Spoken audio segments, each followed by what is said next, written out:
Delighted to be having a conversation with comics creator Travis Webb. Travis, I feel like we've talked before, but this is our first time chatting. Oh, thanks. I have one of those Yeah, familiar faces, I think. yeah. Well, always glad to talk comics and always glad to talk creating. And on this episode, we're talking about the currently funding volume of Starlight. So excited to hear about this project. I'm always in for anything that's science fiction, comics, and the work looks really vibrant and it looks very gripping. So glad to be talking about that. Thanks. These are that actually that statement was really good to hear. Yeah, yeah, absolutely. What's it like to see this series now collected in this volume space, to have Starlight all together in this way?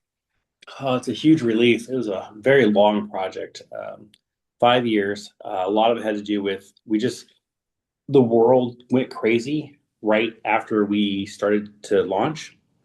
So Yeah. COVID happened, uh, government changes, uh, world news, relationship drama. I almost died in the middle of it, you know. Oh man. So Man. it just kept stumbling. The good news was is the comic had been written about a year before we started the Kickstarter, so it had actually just been kind of in queue for a while, and we never Mhm. expected it to take more than a year or so to create. But we're much smarter now. Nice. Nice. It's a process, right? Like any creating material gets better as you go. The wheels kind of smooth out a little bit. Right. And then we had people join us, our copy editor later, our cultural consultant. So while the script was done, we started making little changes here and there. And then Tom Morzanchowski joined us on our third issue. Great letter, probably the best letter in the business by far. Mhm. And, Mhm. so it was like, as people learned about the book, they wanted to jump on. And a lot of them were better at some of the stuff we did. They brought new, stronger, presentation to us than we had before. Yeah, yeah. Now, I mentioned kind of the look and feel. What makes comics the space that you wanted to tell this story in? So it's funny you asked that. This particular story is really strange. I come from, and actually all three of the creators on this one come from kind of a rave background, party background, Mm-hmm. and but we've all been in comics a long time. But me especially, a lot of our fan base are ravers who don't read comics, but this is their one comic. Nice. So like it's their entry level into comics because it does something that comics need to be able to do, which is relate to the reader, right? So if you write a story, your story is only going to get an audience that can relate to it. Mm. Like you can hand Starlight to some comic book collectors, and they'll be like, "Oh, that's cool," but they're not going to read it because they don't relate to it. But I can hand Starlight to a raver who doesn't read comics, and now suddenly they're like, "This is my favorite comic," and they go explore more comics, to see if they can find anything else they can relate to. And so the medium for us, it was something that Brett's really strong in the medium. He's had a couple of feature films based on his work. If you've ever seen the movie Surrogates with Bruce Willis, that's based on his graphic novel. There's other Mhm. creating partner. There was worked on art for Southland Tales. He did the graphic novel that was supposed to be six graphic novels together to support the movies. He was the artist for that. He's just been a powerhouse there. Greg was with Oni for a long time. He had series with Oni Press, Junior Braves of the Apocalypse and stuff. So we'd all been in space in a long time. I had a bunch of little indie things, but mostly at that time, I was just coming out of a run in Hollywood. Uh, uh, your normal 90% fail run. Um, you know, That's Hollywood, right? That's yeah, how. right.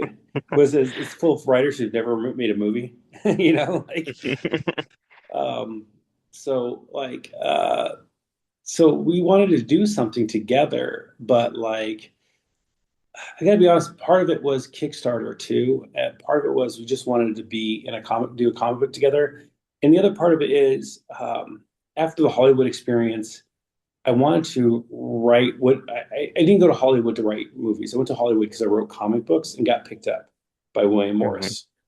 And so, and they wanted me to go work on comic book movies for them. So I did a lot of things called takes, which is where they send a comic book movie to me and they go, "What do you think's going on here?" Or they send a movie about ravers to me and they go, "What do you think's going on here? What's your take on this?" And I did a lot of that in Punch Up. So instead of doing what I wanted to do, which was write comics, and the experience kind of like I do kind of like writing screenplays, but in a screenplay, you're writing a skeletal structure, like a work breakdown structure, right? You're just getting Mhm. the dialogue in there, the basic narrative thread, right? Some setting pieces, and then you're going to hand it off, and you got to let it go because here's the thing, and a lot of writers have a hard time accepting this in a movie space, there are people who are much better at costuming than you are who are going to take it over. There are much people Yeah. who are much better at lighting than you are. There are much better people at scene dressing than you are. There must be better people at so forth. And there's even much people who are much better than dialogue than you are. So you got to let your ego go. You build the skeletal structure, you hand it off, and you let those people do what they do better than you. And that's a hard lesson to learn, but I kind of wanted to just do something crazy because a lot of stuff that I would work on when I was down there ended up becoming sterilized by Mhm. people who were better at it than me. And let me say, they were better at it than me, but I kind of wanted my punk rawness to it. Like I wanted transdimensional spider wizards, right? I want to do weird stuff. I grew up. This is an interesting tidbit. I grew up watching a lot of VHS B movies. I worked in the video store for a long time, so Oh. Cemetery Man, a lot of Art Pune, the director, and just stuff like that. Like these were my things, especially anything with robots and cyborgs and the questions of humanity. And when I became a Mhm. raver, which is something that happened actually in high school. The raves were like living in the future to me back then, like glow sticks and stuff and techno. Um, and so what happened was this is going to sound like I'm stealing something from James Gunn, just because I read an article recently and someone pointed it out to me, but I submitted through my agent back in the day a couple of comics to Marvel.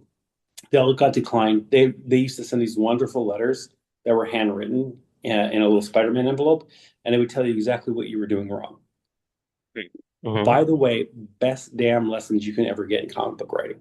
Yeah. Serious to God. Like, yeah, if you had that experience, I don't know if they still do that, but if you ever got that experience as a young writer, it's at first you're like, oh, they didn't like my book, but they would take the time to say, this needs to happen here. This is where your thing's falling apart. We need closure here. This thread went off. Do you understand what threads are? This is a good explanation of thread. And I'd be like, all right, all right, all right. So I pitched Power Pack to Marvel.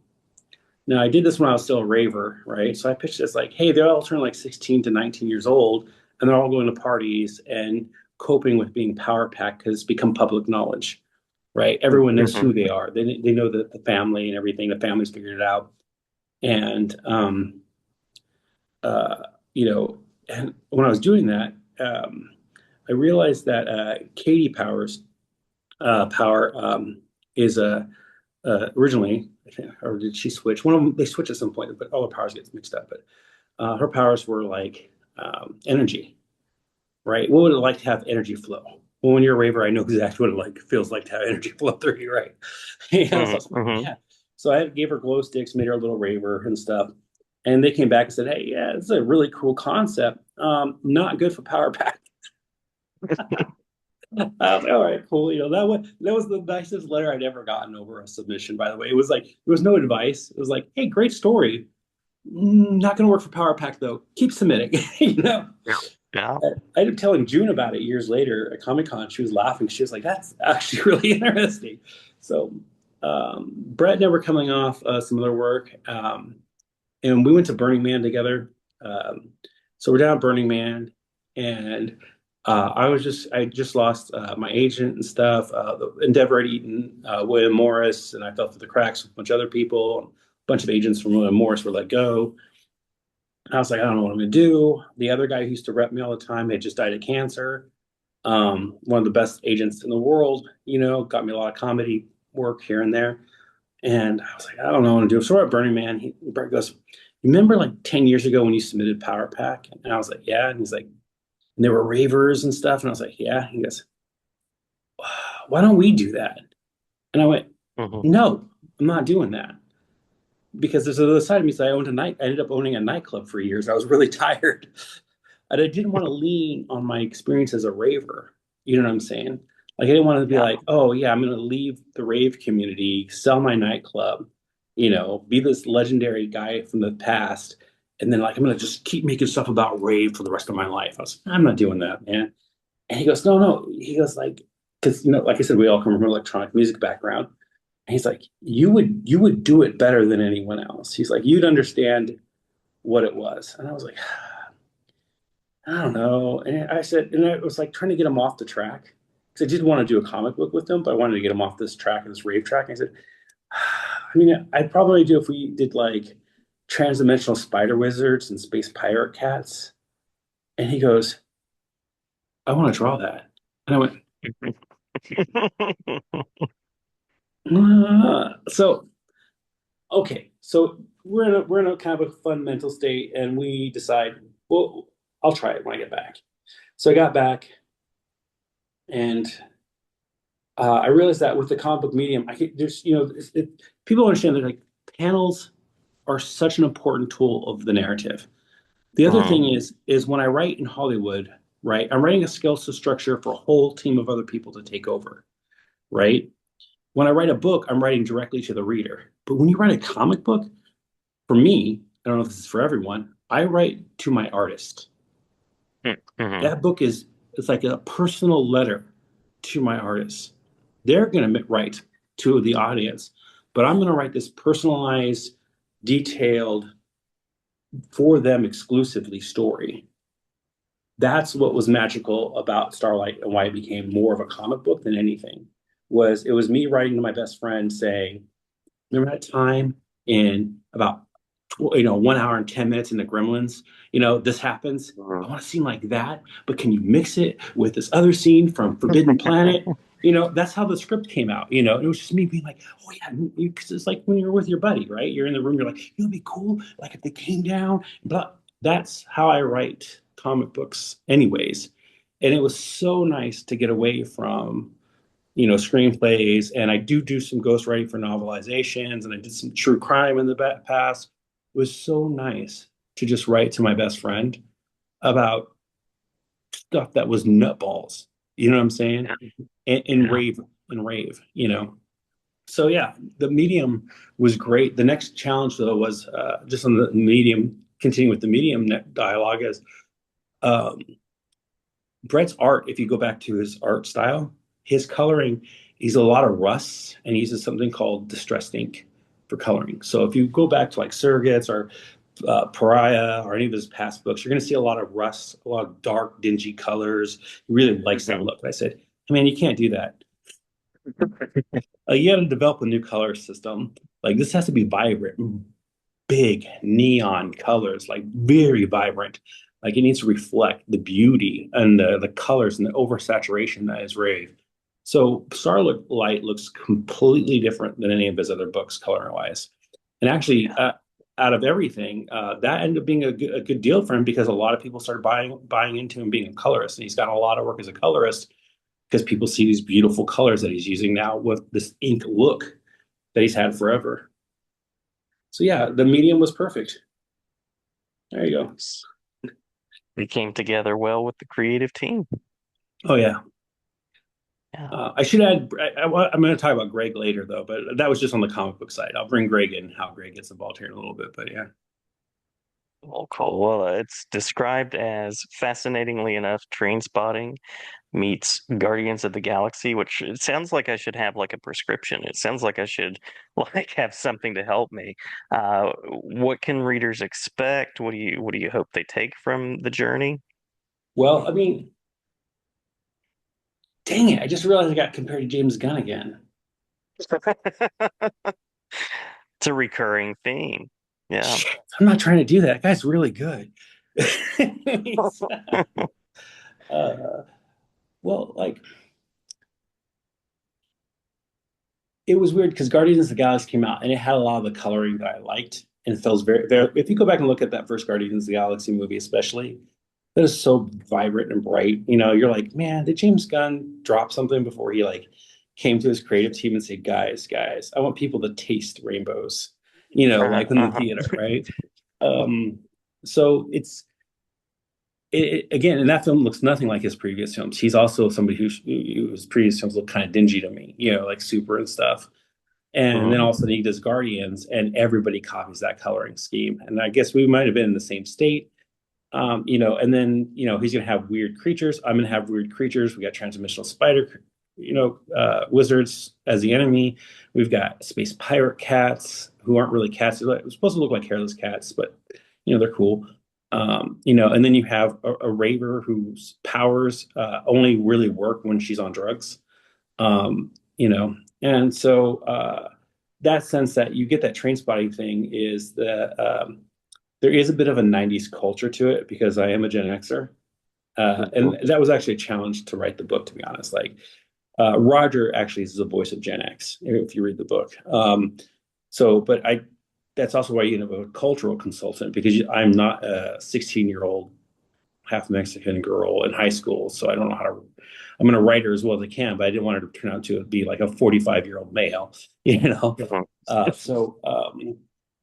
The train spotting aspect of it is just the constant, theme that she has to overcome her drugs. But the challenge there in the story is you have to convince her that it's the right thing to do Mhm. because giving them up takes something huge from her, and that was important. That was one of the things when we went to a couple of publishers before we chose Kickstarter. There was a real good talk about us, selling to them. There was some amounts on the table, but there was also the she can't. I'm going to say this in your podcast. She can't do ecstasy Mhm. specifically. She can do drugs, but she couldn't do ecstasy. I thought that was weird and kind of arbitrary, right? Because a couple things it told me was why. I mean, to be honest, the guy blurted out, "Well, but what about cocaine?" And I went, "The what Mhm. is happening here? This is such an arbitrary choice." But the story, because of her powers are about touch. She's the melter. She has to make physical contact with things.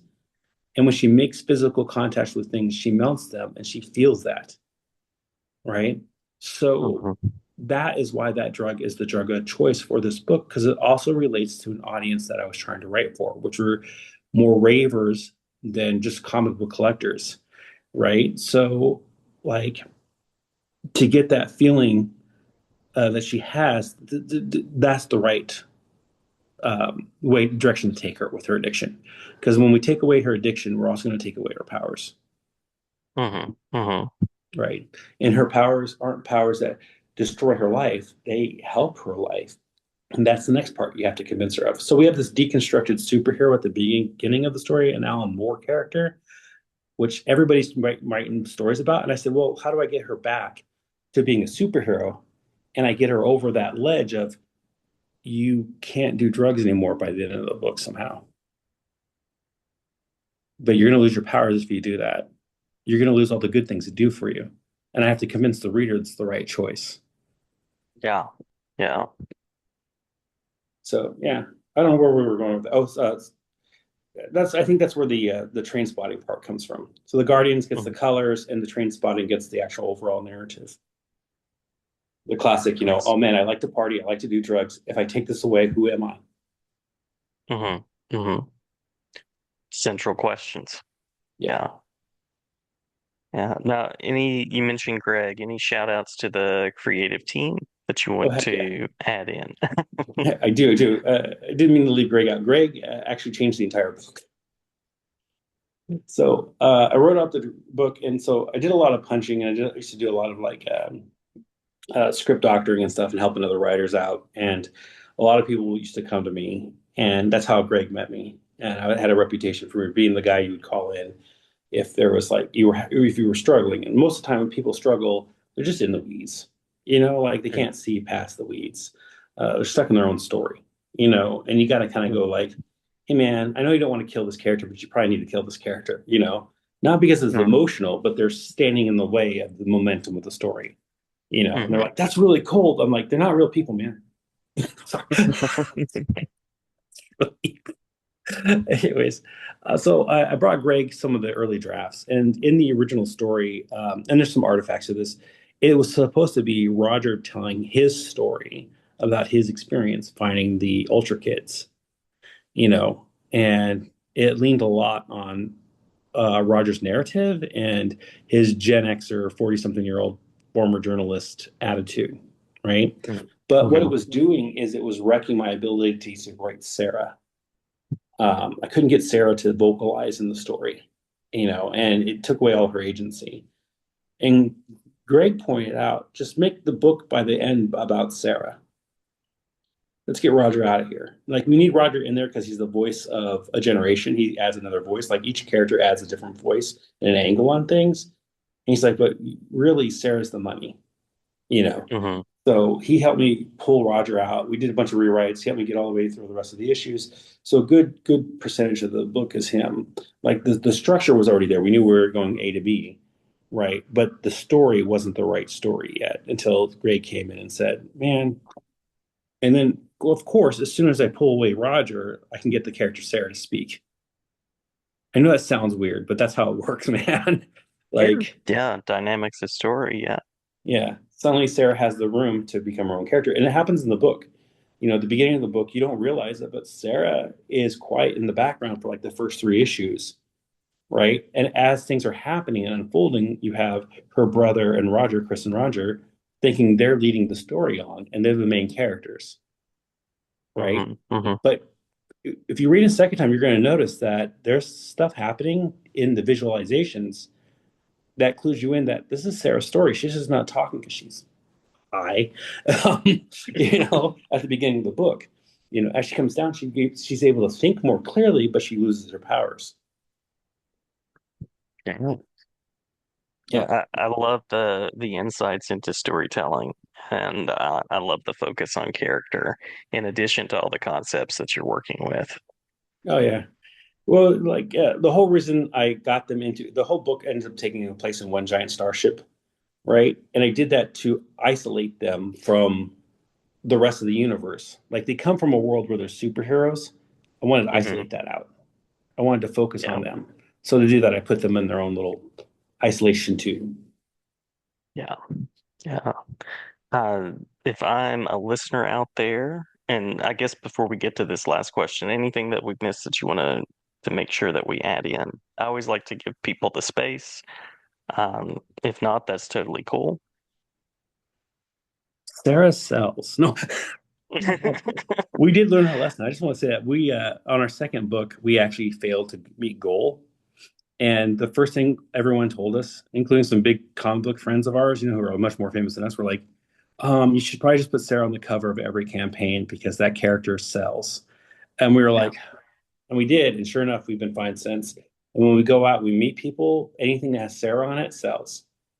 So if your Nice. listeners want to know anything that's a fun character, it's not just some 40 plus now, almost 50-year-old dude writing about a girl. It's actually, we have Teresa, we have Sabrina, we have lots of people. We have a couple of raver friends of mine who helped fix her dialogue over time, like Rambles. That's a little rave name.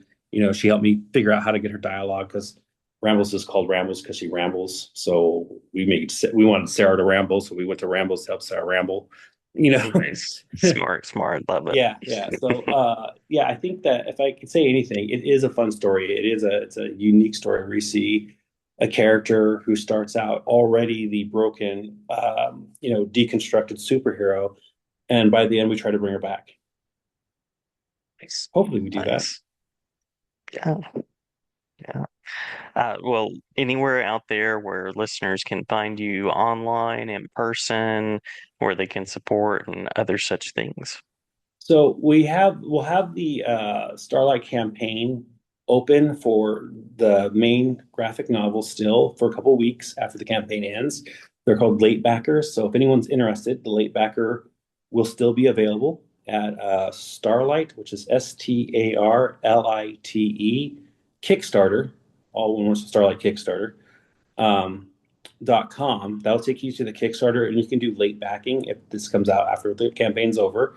and pick up a copy of the graphic novel, or reach out to me directly.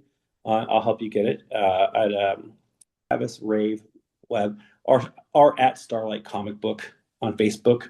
So those places are really easy to find us. And Travis at Travis Webb or at Webworks, sorry, at WEBWERX on Instagram. Those are the places to find us. And of course, we have a Starlight comic book website as well.